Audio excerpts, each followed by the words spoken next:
Case October 24, 1961 Lincoln, இங்கிலாண்டில் நடந்திருக்கு.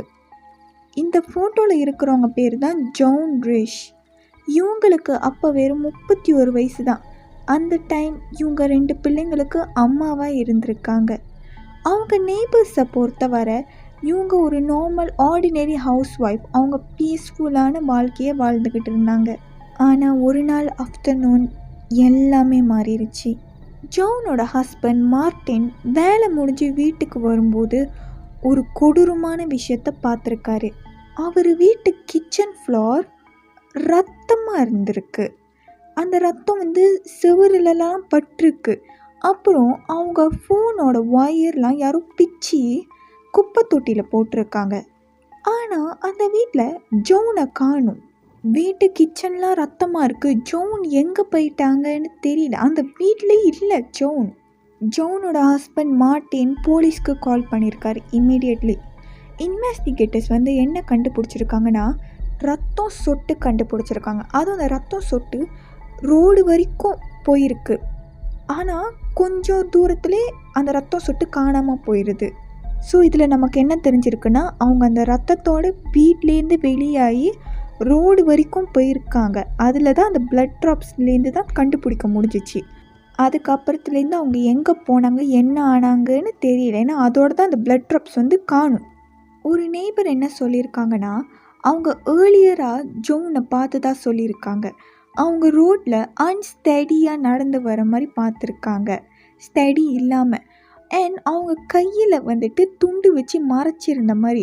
And அந்த துண்டு பார்க்குறதுக்கு நனைஞ்சிருந்துச்சு. லைக் ரத்த கரையாக இருக்க வாய்ப்பு இருக்குதுன்னு சொல்லியிருந்தாங்க. அதுக்கப்புறம் அவங்க காணாமல் போயிட்டாங்க, நான் அவங்கள பார்க்க கிடையாதுன்னு. போலீஸ் ஜோனை தேடாத இடமே இல்லை. அவங்க ஜோனை காட்டில் தேடியிருக்காங்க, குளம், அப்புறம் மற்ற டவுன்லலாம் கூட தேடியிருக்காங்க. ஆனால் ஒரு சஸ்பெக்ட் இல்லை, ஒரு டெட் பாடி இல்லை, யாருமே எதுவுமே சொல்ல கிடையாது. எப்படி இருக்குன்னா, ஜோன் அப்படியே மறைஞ்சிட்ட மாதிரி இருக்குது. வருஷங்களாக ஆக தியோரிஸ் தான் நிறைய வர ஆரம்பிச்சிருக்கு.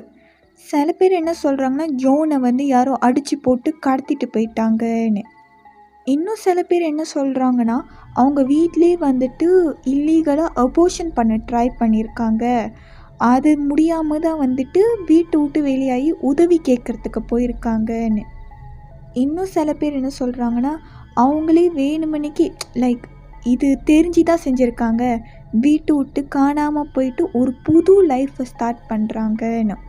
ஆனால் இந்த எந்த தியோரியுமே எவிடன்ஸ் இருக்க கிடையாது, இதுதான் உண்மைன்னு. அண்ட் எந்த எக்ஸ்ப்ளனேஷனும் கிடையாது. இது ஜஸ்ட் ஒரு தியோரி, ஒரு ரூமர்ஸாக தான் இருக்குது. ஏன் இந்த கேஸ் போலீஸ்க்கு ரொம்ப குழப்பமாக இருந்திருக்குன்னா, ஏன்னா வீட்டு கிச்சன் ஃபுல்லாகவே ரத்தமாக இருந்திருக்கு. ஆனால் எந்த வீட்டில் உள்ள எந்த ஜாமாவும் உடைய கிடையாது, எந்த ஃபிசிக்கல் வயலன்ஸும் நடந்த மாதிரி எந்த எவிடன்ஸும் இருக்க கிடையாது. ஏன்னா வீட்டுக்கு யாரும் வந்த மாதிரி எந்த எவிடன்ஸும் போலீஸ் கண்டுபிடிக்கல.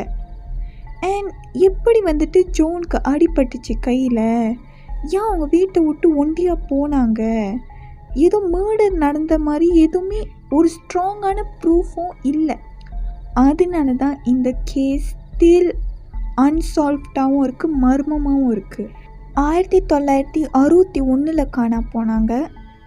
இப்போ வரைக்கும் அவங்க கிடையாது. அவங்களுக்கு என்ன ஆச்சுன்னு தெரியல. சஸ்பெக்டாக யாரும் அரெஸ்ட் பண்ணவும் கிடையாது. அண்ட் இந்த கேஸ் ஸ்டில் ஒரு மர்மமான அன்சால்வ்ட் கேஸாக தான் இருக்குது.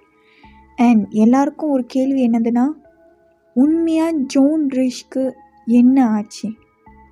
அது யாருக்கும் தெரியாது. ஸோ உங்களுக்கு இந்த கேஸ் பற்றி ஏதாச்சும் கேள்வி இருந்துச்சுன்னா கமெண்ட்ஸில் ஷேர் பண்ணுங்கள். நான் அடுத்த வீடியோவில் உங்களை சந்திக்கிறேன். So take care, bye bye.